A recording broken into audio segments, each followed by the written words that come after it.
Sobat Berita Jatim dimanapun berada, saya kembali ke sini hadir untuk Anda. Saya Ellen Pratiwi, tidak sendiri tentu saja kali ini bersama teman-teman para mahasiswi dari Fakultas Kedokteran Universitas Ciputra Surabaya bersama juga para dosennya. Yuk kita kasih aplaus dulu. Yeay, selamat datang. Karena teman-temannya adalah dari mahasiswa-mahasiswi Fakultas Kedokteran dan juga ada dokter yang hadir, tentunya temanya adalah seputar kesehatan. Cocok dong dengan bincang sehat yang kali ini kami hadirkan untuk Anda. Sebelum saya membahas tentang tema yang akan kita diskusikan siang hari ini tentang kenakalan remaja, jangan lupa ya follow dulu. Ada YouTube channel dari Berita Jatim TV, ada Instagram, kemudian ada Twitter, ada Facebook, dan juga ada TikTok. Nanti kan mereka juga akan tampil di konten TikToknya Berita Jatim TV yang nanti mungkin akan dilingkan dengan akun dari Universitas Ciputra ya. Oke. Kita siap-siap akan membahas tentang kenakalan remaja atau remaja nakal. Saya kasih pertanyaan dulu, siapa yang pernah nakal dulu waktu kecil? Kalau kecil boleh nakal ya, kecil boleh nakal. Ini kayaknya kakaknya nggak pernah nakal deh. Anak baik. Nah, karena banyak banget, boleh ya saya izin Ellen akan memperkenalkan satu-satu. Yang pertama adalah dokternya dulu dong, Dr. Natalia Yuwono, MKetrop. Oke, boleh singkatannya ini apa nih dok, MKetrop ini? Okay. MKetrop itu adalah Magister Kedokteran Tropis. Jadi kita mempelajari mengenai penyakit-penyakit yang ada di negara tropis. Oh, jadi, cocok di Indonesia ya. Okay. Jadi penyakitnya ini nggak hanya penyakit yang menular sih, maksudnya penyakit yang tidak menular pun juga kita pelajari. Siap. Oke, Dr. Natalia, terima kasih sudah berkenan mendampingi para mahasiswanya. Kemudian ada Adinda Sarifah. Selamat siang. Kemudian ada Kak Glenn Gilang. Ya, ini mau nyanyi atau mau presentasi nih? Oke, kayaknya cocok jadi penyanyi ya. Riko Rudikan. Halo Kak Riko. Kemudian ada Kak Feriawan Hanif. Kemudian ada Kak Karisma Asti. Kemudian yang terakhir adalah Kak Nur Aini. Oke, siap ya. Nah, ini kalau Anda itu adalah remaja-remaja yang dulu pernah kecil, pernah nakal, dan juga punya teman-teman yang nakal-nakal, tentunya ini tema ini nggak jauh beda lah, artinya dari sekitar sendiri pasti adalah, cuman tingkat kenakalannya beda-beda ya, ada yang masih bisa ditoleransi, ada yang enggak gitu ya, dan mungkin yang nonton juga ada nih yang nakal-nakal ya. Kenapa sih kok kita ngambil tema kenakalan remaja ini? Nah, sebelum itu saya pengen tanya-tanya dulu nih ke Dokter Natalia, teman-teman ini kira-kira kesibukannya apa sih? Mungkin sekarang mereka di semester berapa dan apa yang akan selanjutnya mereka lakukan? Oke, baik Bu. Jadi saat ini mereka sedang ada di semester 8 ya. Jadi memang mereka nanti persiapan untuk koas atau biasa dikenal sebagai dokter muda gitu. Jadi mereka saat ini memang di semester akhir 8, terus kemudian juga nantinya setelah dari semester ini mereka ada persiapan untuk masuk ke dokter muda. Nah, dokter muda kita kan banyaknya rumah sakit pendidikan utamanya di Suwandi begitu. Oh, nanti akan ke sana ya berarti ya. Untuk selama berapa tahun biasanya, Dok? Kurang lebih 2 tahun, tapi nggak cuma di Suwandi aja sih, juga ada di Mojowarno begitu, terus ada di Menur, di PDH begitu. Oh gitu ya, selamat bertugas ya nanti ya, pasti lebih sibuk nanti ya. Mudah-mudahan sukses. Ya, oke. Yuk kita ngomong soal kenakalan remaja atau remaja nakal. Kenapa sih kok tema ini dipilih gitu? Ada yang bisa jelasin nggak, Kak Nur Afni? Oke, kenapa kita memilih tema ini? Karena dilihat dari kondisi Indonesia saat ini, angka kenakalan remaja itu masih terbilang cukup tinggi. Yang mana selain itu juga tepatnya di Surabaya, akhir-akhir ini masih banyak kenakalan remaja yang tersorot. Kenakalan remaja yang banyak terlihat di lingkungan kita sendiri, terutama. Selain itu juga karena anak remaja ini kan merupakan penerus bangsa, yang mana kita memilih ini agar memberikan pengetahuan kepada orang luar mengenai kenakalan remaja, sehingga nantinya mencetak anak bangsa yang lebih baik lagi, seperti itu. Kreatif boleh tapi nggak nakal gitu ya. Oke, nakal yang di sini tuh sebenarnya nakal yang gimana sih? Yang ini tuh kategorinya tuh yang seperti apa? Kalau remaja ngebut terus suka godain temennya gitu kan nakal juga ya. Nah, jadi yang kategorinya yang kayak gimana? Benar. Jadi untuk nakal sendiri itu dalam artian nakal berarti kan mengarah pada hal yang buruk. Jadi misal contohnya banyak juga kenakalan seperti kebut-kebutan di jalan, itu pun juga termasuk kenakalan remaja. Karena apa? Memberikan dampak yang buruk, yaitu membuat orang lain tidak nyaman, kemudian membahayakan diri mereka sendiri, itu seperti itu. Jadi kenakalan remaja itu bermacam-macam halnya. Nanti mungkin ada disampaikan oleh teman saya yang lain juga, ya. Oke, terima kasih. Yuk, ini apa? Ternyata yang giliran menjawab ini adalah Kak Glenn ya. Apa aja sih yang termasuk kenakalan remaja tadi gitu ya? Karena kan kalau yang tadi udah disampaikan yang kebut-kebutan. Nah, tapi kalau kejadian yang nggak di Surabaya nih, kita tahulah akhir-akhir ini ada kejadian pemukulan oleh anak-anak remaja yang tanda kutip urusan asmara lah, apalah gitu kan, berdampak buruk apa, itu juga termasuk Kak Glenn, silakan. Baik, saya izin menjawab. Sesuai dengan teman saya tadi Nur itu, yang kenakalan remaja atau bahasa Inggrisnya juvenile delinquency, itu kan merupakan sesuatu yang mengganggu norma sosial di dalam lingkup masyarakat.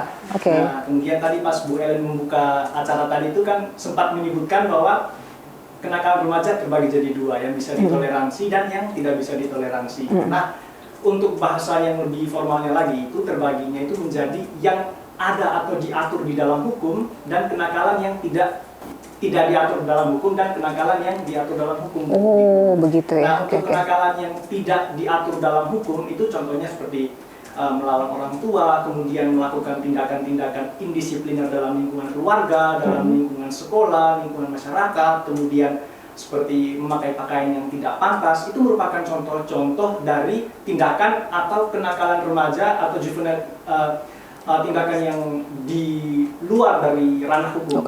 Kemudian untuk kategori yang kedua itu adalah kategori yang diatur dalam hukum. Nah, yang diatur dalam hukum itu seperti apa? Seperti pengeroyokan tadi, kemudian tawuran, kemudian tindakan-tindakan vandalisme, kemudian ada tindakan-tindakan pemerkosaan. Itu semua diatur dalam ranah hukum. Nah, dalam kasusnya yang lagi hot-hotnya nih, Bu. Nah, itu ada yang kayak apa? Yang kasusnya Mario Dandi itu masuk ke ranah hukum karena hal itu memang ada dan diatur di dalam hukum. Jadi klasifikasinya itu terbagi jadi dua, di luar hukum dan di dalam hukum. Nah, itu kan mestinya dicegah banget ya, karena ribet lah kalau udah masuk ranah hukum ini, panjang, ada korban, kemudian proses hukumnya juga akan memakan waktu yang luar biasa. Jadi itu yang perlu dihindarin ya. Tapi kalau misalnya tadi kalau yang berkaitan dengan keluarga, internal, memantau dengan orang tua, masih bisa dengan pendekatan yang kekeluargaan atau juga dengan konseling-konseling gitu aja ya. Oke, Kak, oke. Kalian ngalamin nggak sih gitu? Enggak ya, nggak sempet ya, sibuk belajar soalnya. Mudah-mudahan kalian semua terlepas dari masalah hukum dan juga sekeliling Anda ya, keluarga-keluarga juga nggak ada yang begitu. Nah, termasuk ini nggak sih, kalau sekarang ini kan udah zamannya IT ya. Misalnya teman-teman udah sibuk gadget, nonton film juga dari gadget, mau main game, mau chatting, mau apa bisa gitu. Kok masih ada yang nakal itu loh, sempet-sempetnya gitu ya. Itu gimana tuh? Mungkin ada yang mau jawab, Kak Karisma? Kira-kira penyebabnya apa sih? Kok masih muncul gitu kenakalan remaja? Baik, kalau kenakalan remaja di era IT ini justru malah karena mereka bisa akses IT secara cepat, secara mudah banget, jadi mereka melihat meniru apa yang mereka lihat. Jadi dari sosmed, mungkin dari Instagram atau TikTok gitu, apa yang lagi ngetren nih menurut mereka, tapi buruk buat sebenarnya itu adalah bentuk dari kenakalan remaja gitu. Mereka menirukan itu, jadi mereka meniru apa yang mereka lihat yang mungkin ada berita-berita tentang bla bla bla yang kurang bagus gitu ya, kejadian di tempat-tempat lain, kemudian pengen nyoba gitu maksudnya. Terus kalau misalnya seperti yang sekarang kayak begal-begal itu kan, itu kan mereka terinfluence-nya mungkin dari media sosial gitu, melihat teman-temannya, ini keren nih kayaknya, bawa senjata tajam seperti itu kan, jadinya mereka meniru hal itu, padahal kan itu kan suatu tindak pidana juga kan, seperti itu. Mereka melakukan hal jadi sebenarnya IT ini bisa jadi dua nih, bisa jadi bermanfaat, tapi justru yang mungkin anak-anak yang kurang perhatian atau mungkin ada permasalahan secara pribadi, pengen diakuin, dia nontonnya salah nih ya, main gadgetnya digunakan untuk yang gitu-gitu tadi tuh, ngintip-ngintip yang nggak penting. Saya kira jadi membuat melakukan penasaran gitu. Remaja kan rasa penasarannya kan sangat tinggi. Banget ya, pengen nyoba, pengen Pengen tahu nyoba, gitu. Oke. Terus apalagi nih yang pengen kita tanyakan ya? Bahayanya ya, tadi kan udah disebutkan ada bahaya-bahaya. Kalau yang secara fisik mungkin kayak apa tadi tuh perkelahian gitu. Yang lain-lain kira-kira apa? Ada yang bisa jelasin nggak kira-kira bahaya kenakalan di remaja itu? Kak Adinda ya, silakan. Baik, di sini saya bantu menjelaskan juga bahaya dari kenakalan remaja selain dari fisik ada juga pertama itu ada dibagi tiga terlebih dahulu, yaitu untuk diri remajanya sendiri, keluarga dan juga lingkungan. Untuk diri pada remajanya sendiri itu selain fisik ada juga mental. Fisik dan mentalnya tuh bisa Mentalnya kena, berpengaruh. oke. Nah, terus untuk keluarga sendiri itu bisa memunculkan ketidakharmonisan pada keluarga dan juga bisa merusak komunikasi antar keluarga juga, terutama pada orang tua. Lalu untuk lingkungan sendiri itu lingkungan itu berpengaruh juga karena bisa seperti menjudge, Membuli gitu apa? Iya, membuli karena kan anggapannya anak ini nakal, akhirnya berpengaruh ke mentalnya dari si remaja juga. Serba salah juga ya, nggak diingetin itu nakal, diingetin malah makin nakal gitu.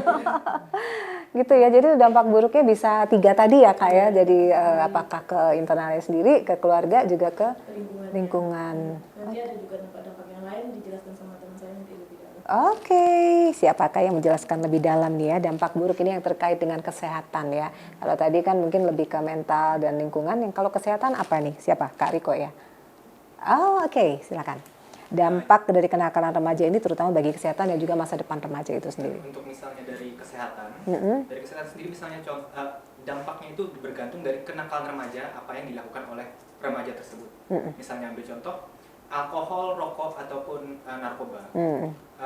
Manusia akan maturasi otaknya itu sekitar umur 21 sampai 25 tahun. Kematangan otaknya, oke, siap. Jadi waktu remaja ini menggunakan zat-zat yang dapat mempengaruhi pertumbuhan serta perkembangan otak, maka yang terjadi adalah gangguan. Jadi waktu anak ini meranjak ke dewasa akan terjadi impairment atau gangguan dari cara berpikir, kemampuan kognitif, motorik maupun perilaku dan emosional orang dewasa waktu dia meranjak ke dewasa. Lalu kenakalan yang seperti yang berada pada tingkat kriminalitas, misalnya pembegalan, pengeroyokan, geng motor, itu bisa berpengaruh ke kemungkinan anak buat mencari kerja. Misalnya remaja tersebut sudah memiliki cukup umur untuk masuk Ke dunia kerja gitu. betul. Jadi misalnya sudah tercatat di SKCK nanti akan berpengaruh. Itu dicatat ya teman-teman ya, karena bermasalah dengan hukum tadi ya. Betul. Oke, Jadi ya. akan lebih susah untuk mencari kerjanya di ke depan nanti. Oh. Lalu yang terakhir, kehamilan remaja misalnya, itu akan memberi limitasi ke kemampuan orang tua atau remaja tersebut untuk mencari pendidikan, karena tidak mungkin dua-duanya tetap melanjutkan. Pasti ada yang terganggu. Harus keluar dari sekolah kan biasanya Betul. ya. Oke. Juga harus menafkahi, Anak. membesarkan anak, terutama berpengaruh pada pihak yang wanita, karena juga akan ada perubahan hormonal, emosional yang terjadi. Intinya semuanya akan berdampak buruk dalam kenakalan remaja tersebut. Oke, ayo Dok, kita sambut jawaban dari adik-adik ini, kenakalan-kenakalan yang berdampak pada kesehatan ini ya, terutama mungkin kalau secara fisik kan yang perkelahian, yang itu ya, mungkin akan dampaknya bisa melukai dan sebagainya, tapi juga kenakalan di di seksualitas barangkali ya, karena tadi secara IT itu kan gampang banget gitu untuk mengakses hal-hal yang berkaitan dengan itu. Kira-kira gimana Dok? Efeknya apa sih buruk kalau misalnya terlalu muda hamil, mungkin terlalu muda, kalau istilahnya kita kecelakaan gitu ya, maksudnya hubungan yang akhirnya tidak diharapkan dan terjadi, kemudian hal-hal yang seperti itu terjadi Dok.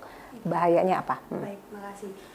Jadi untuk bahayanya itu banyak banget ya Bu ya. Baik untuk dari pribadinya sendiri pun, nah kayak tadi yang udah disebutkan sama Riko tadi ya, bahayanya itu memang ibunya. Nah dia kan ngandung, itu pun juga akan mempengaruhi Janinnya, janinnya gitu ya. Jadi itu hormonal semua itu akan mempengaruhi dari janinnya. Jadi padahal kan kita sering dengar ya untuk dari balita, masa anak-anak itu 1000 hari pertama itu penting. Nah, sejak jadi itu betul. kepertemuan sel telur itu sudah dihitung ya. Betul. Oke. Nah, kalau misalnya yang si ibu ini, misalnya anaknya masih remaja, dia kan secara mental belum siap, ya, belum siap menjadi orang tua.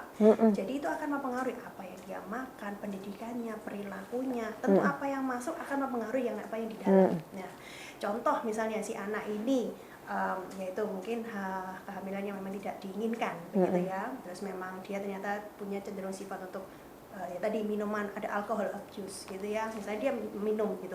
Nah, minuman alkohol itu juga akan mempengaruhi janin. Nah, dari penelitian itu juga akan mempengaruhi intelektual dari si janin. Ya? Oh. Tidak sedikit, lebih tepatnya tidak sedikit anak yang dilahirkan itu mempunyai IQ yang rendah. Gitu. Akhirnya juga gitu. Nah, kita tahu ya kalau misalnya manusia ini kan ya sumber daya manusia ya, bayangkan kalau anak yang muda ini nanti jadi besar seperti itu, nah besarnya nanti masa depannya kayak apa, itu jadi apa gitu ya, negara kita ini jadi apa. Jadi sangat-sangat ya kelihatannya sepele halah cuma kayak gitu, tapi dampaknya itu sangat besar sekali ya. Kalau banyak berulang dan di tempat lain banyak terjadi gitu. kan.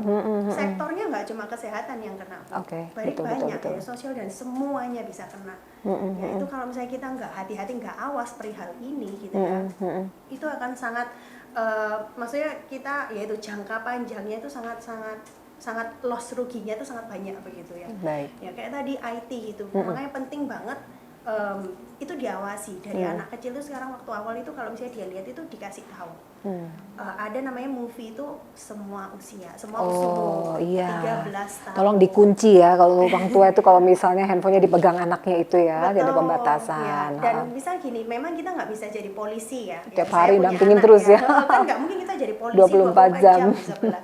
Pengertian waktu awal itu tahu, itu harus diberikan gitu ya. Anak itu cenderung tahu kan, pengetahuan itu maksudnya harus kasih konkret. Ya, pendidikan seksual apapun harus dikasih tahu dengan konkret gitu. Jadi nggak perlu kita tutup-tutupi gitu ya. Misalnya kayak orang pendidikan seksual itu kan bilang jangan dulu deh. Misalnya justru ada yang bilang waktu dari awal bilang itu misalnya gini ya, mohon maaf ya, ini kita ngomong lingkupnya kesehatan. Kalau misalnya laki-laki itu bilangnya langsung penis, bukan burung. Dia nanti misperception, lah burung kok nggak terbang, nah kan gitu tuh salah gitu ya. Dari awal kita bisa harus dengan konkret dan lugas bilang, oh ya itu ini, nah itu adalah private part, itu ada hal yang harus pribadi yang harus kamu lindungi. Tidak semua orang boleh menyentuh itu, nah seperti itu. Nah terus habis itu tadi yang IT itu ya harus dikasih tahu, kamu usianya berapa, game. Sekarang itu banyak masuknya juga dari game, permainan.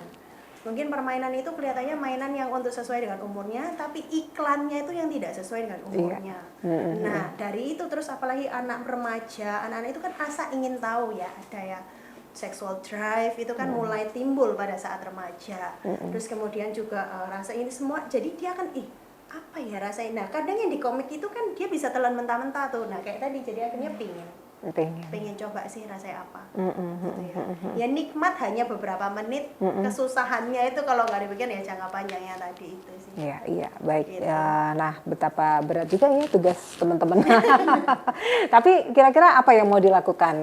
Mungkin sebelum ini pernah melakukan edukasi ke masyarakat, ke sekolah-sekolah atau kedepannya seperti apa untuk mencegah kenakalan remaja ini dan memberikan semangat supaya yuk kita jadi remaja yang baik-baik aja gitu. Yuk, siapa yang mau menjawab nih ya? Kak Ferry ya? Oke, silakan. Sebagai mahasiswa kedokteran kita dapat melakukan beberapa hal untuk mencegah kenakalan remaja ini.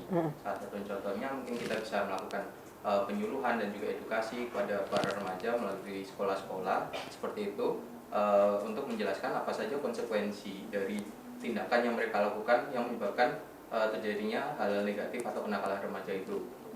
Diharapkan dengan adanya edukasi mengenai konsekuensinya, para remaja itu akan mengurungkan niatnya untuk melakukan tindakan tersebut. Contohnya itu seperti yang disebutkan teman saya Glenn tadi, yang masuk ke ranah hukum. Nah, jika diberitahu atau diedukasi mengenai konsekuensinya dapat terjadi masuk ke ranah hukum, itu nanti diharapkan para remaja akan mengurungkan niatnya seperti itu. Lalu kemudian yang kedua, mungkin kita dapat sebagai mahasiswa kedokteran bisa menjadi role model atau contoh bagi para remaja agar mereka bisa melakukan kegiatan-kegiatan yang positif seperti kita bisa melakukan penyuluhan, lalu kemudian bisa melakukan pemeriksaan dan juga memberikan bantuan seperti itu. Nah, lalu kemudian semua ini uh, juga harus dari bantuan orang tua juga, tidak bisa dari lingkungan juga mesti dukung iya, dong ya. Okay. Soalnya orang tua yang paling dekat dengan remaja tersebut. Untuk memaksimalkan hasilnya itu, jadi harus ada beberapa peran dari beberapa lingkup masyarakat lah. Jadi dari orang tua, keluarga, dan juga lingkungan di sekitarnya. Di sekolahan gitu ya, mesti dipantau. Juga. Karena awalnya biasanya dari bully-bulian di sekolah itu kan banyak juga tuh sekarang ya. Ngeri banget tuh anak-anak tuh sekarang SD tuh udah pada main bully-bulian yang berdampak akhirnya jadi besar gitu ya. Nah kalau misalnya ada yang mengundang teman-teman untuk hadir di sekolah-sekolah atau di komunitas gitu, kira-kira bersedia hadir nggak? Bisa hubungi siapa? Hubungi aja ya di teman-teman Fakultas Kedokteran Universitas Ciputra mungkin untuk mengisi waktu dan juga memberikan konselingnya atau berbagi informasi mungkin tentang hal ini. Silakan bisa ketemu dengan teman-teman dari FK Ciputra ini. Nah sekarang gimana sih cara mengurangi ya kalau tadi sudah melakukan hal-hal semacam itu, bisa nggak sih sebenarnya dikurangin atau ditekan gitu ya? Karena nakal itu kadang-kadang juga naluri ya. Biasanya iseng teman ulang tahun kursinya ditarik atau disiramin telur itu kan juga nakal tapi tidak sampai ke ranah hukum gitu ya sebenarnya. Nah itu kalau biar nggak kebablasan itu gimana sih sebenarnya untuk mengurangi itu Kak? Ya oke, saya izin menjawab untuk pertanyaan itu. Jadi untuk mengurangi pertama seorang anak adalah lingkungan terdekatnya itu seperti yang diucapkan oleh Dokter Natali yaitu keluarga. Jadi orang tua harus mendekatkan ke anaknya cara menyampaikan sesuatu hal yang konkret seperti Dokter Natali bilang. Jadi sehingga anak itu tidak mispersepsi di akhirnya. Selain itu juga sehingga anak itu juga leluasa untuk menyampaikan kejadian-kejadian di luar yang dia rasakan ke orang tuanya, sehingga anak itu mendapatkan arahan. Misal anaknya ngelakuin hal apa, cerita ke orang tua, itu mendapatkan arahan yang lebih baik sehingga anak itu menentukan apa yang akan dia lakukan ke depan itu lebih baik. Seperti itu. Pertama yaitu paling penting dari keluarganya. Selain itu mungkin dari orang tua juga memberikan anaknya itu wadah untuk kreativitas anak. Misalnya anak memfasilitasi anaknya dimasukkan ke les atau ke olahraga, les olahraga, les yang lain-lain sesuai dengan bakat anaknya, sehingga anak itu tidak melakukan hal yang buruk. Jadi dia nggak sempet gitu ya, dia punya kegiatan, kesibukan gitu ya. Dia sibuk dengan bakatnya mereka yang mereka senangin itu, akhirnya mereka nggak akan punya waktu punya waktu untuk melakukan hal-hal yang buruk gitu, hal-hal yang negatif. Ya walaupun kadang kita takut juga di tempat lesnya justru yang ada kenakalan seperti itu kan. Dari mana aja sudah bisa ya Dok ya. Kan dari situ tadi menjalin hubungan yang baik. Jadi nanti misal pun terjadi hal yang tidak diinginkan di tempat lesnya bahkan mungkin kan bisa anaknya bercerita ke orang tuanya, akhirnya orang tuanya bisa mengarahkan anaknya ke hal yang baik. Itu yang paling utama. Selain itu juga pendidikan di sekolahan kan anak kecil terutama itu lingkungan yang paling berpengaruh pada mereka kan. Kalau sekolahnya itu ya mohon maaf misal sekolahnya juga di pinggiran, juga kan kita tahu kenakalan banyak faktornya. Salah satunya yaitu ekonomi mungkin. Jadi mereka merasakan lingkungannya mereka itu buruk. Jadi mereka seperti yang tadi teman saya sampaikan, mereka akan terikut ke dalam lingkungannya itu. Jadi mungkin kita bisa memilih sebagai orang tuanya itu juga memilih menempatkan anaknya itu di lingkungan yang baik juga. Kan kalau di luar orang tua mungkin nggak bisa melihat ya anaknya ngapain gitu. Jadi antisipasinya dengan memilihkan lingkungan yang baik gitu buat anaknya, kurang lebih itu. Dan juga orang tua juga mesti jadi role model ya. Artinya kalau pengen anaknya jadi anak baik-baik, terus bapaknya mabok-mabokan di rumah, terus melakukan hal-hal yang nggak benar juga, nanti akan jadi contoh juga. Percuma nih marah-marahin kita nggak boleh nakal-nakal, mama papa sendiri juga lucu-lucu. Anak juga peniru yang baik. Iya, pasti gitu. Dan orang terdekat lah biasanya yang ditiru gitu. Jadi kalau mau daftarin tuh ke tempat les-les, ke tempat sekolah itu mesti jelas penanggung jawabnya juga ya.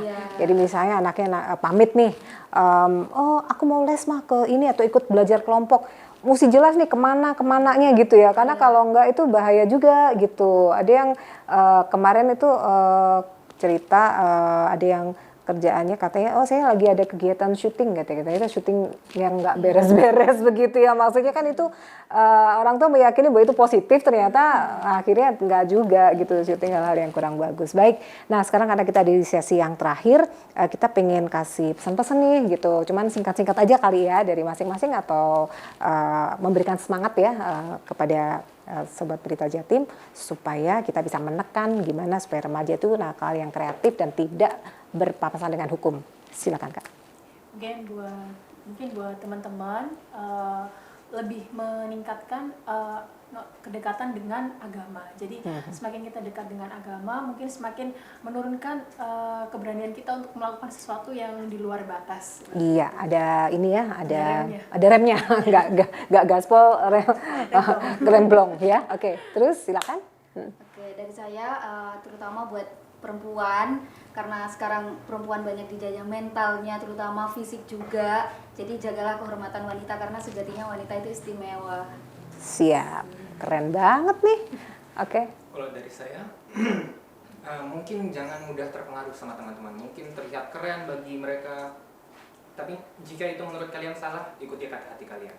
Oke. Ada kontrol hati kecil itu yang paling jujur katanya gitu. Kak Glenn, silakan. Kalau dari saya ini untuk orang tua tuh perlu belajar untuk apresiasi, karena kemungkinan kenakalan remaja itu kan ada rasa superior yang tinggi, terus tidak mendapat apresiasi, kecewa, lari ke tempat lain yang dalam hal diterima yang, gitu ya. Nah, pernah baca juga salah satu ilmuwan, kalau tidak salah Albert Einstein itu bilang kalau seekor ikan itu memang jago dalam berenang, tapi jangan pernah memaksa ikan itu untuk panjat pohon.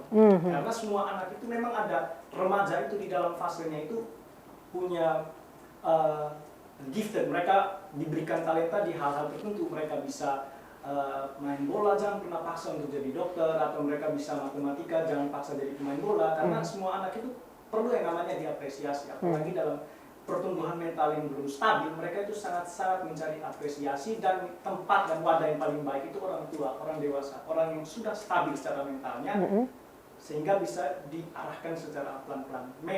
Memang berdasarkan apa yang keluar dari mulut saya ini tidak tidak semudah itulah mungkinnya, tapi bukan berarti tidak mungkin. Oke, Dokter Glenn, luar biasa. Oke, silakan. Kalau dari saya lebih berhati-hati dalam memilih pergaulan, apalagi kan pergaulan sekarang ini kan lebih barbar sedikit, agak berbahaya. Bebas karena mungkin dunianya sudah terbuka mana-mana gitu ya. Jadi lebih bijak lagi dalam memilih suatu pergaulan seperti itu. Oke, gaul yang benar aja ya. Oke, ya silakan. Ya, kalau dari saya mungkin karena ini di era media sosial, mungkin kita harus lebih memilih-milih atau memilah konten yang akan kita lihat sesuai usia, sesuai konten-konten yang positif lah yang harus ditonton. Jadi yang negatif di skip saja. Kalau ada iklan langsung skip ya. Silakan, mungkin dari dokter, yuk menutup semua statement dari teman-teman. Ya, kalau dari saya sih, apapun yang Anda lakukan hari ini akan memberikan efek untuk kedepannya. Jadi bijaksanalah ketika Anda mengambil keputusan untuk hari ini, karena akan menentukan masa depan Anda. Oke, siap. Jadi yang boleh nakal itu hanya nyamuk ya, karena ada lagunya nyamuk nakal gitu ya. Oke. Nah, itu tadi ngobrol-ngobrol kita keren banget teman-teman yang sebentar lagi mungkin akan melaksanakan tugasnya di rumah sakit dari Fakultas Kedokteran Universitas Ciputra ini sudah memiliki wawasan dan juga pengen berbagi dengan sahabat Berita Jatim tentang apa itu kenakalan remaja dan cara mencegahnya. Oke, kalau Anda masih pengen tahu lagi bagaimana nanti mereka akan juga bikin konten-konten untuk mencegah kenakalan remaja, ikuti terus di Instagram Berita Jatim TV dan juga ada di TikTok Berita Jatim. Oke, kita mesti nutup nih, kita mesti say goodbye buat semuanya. Salam sehat buat teman-teman dan juga sobat Berita Jatim dimanapun berada.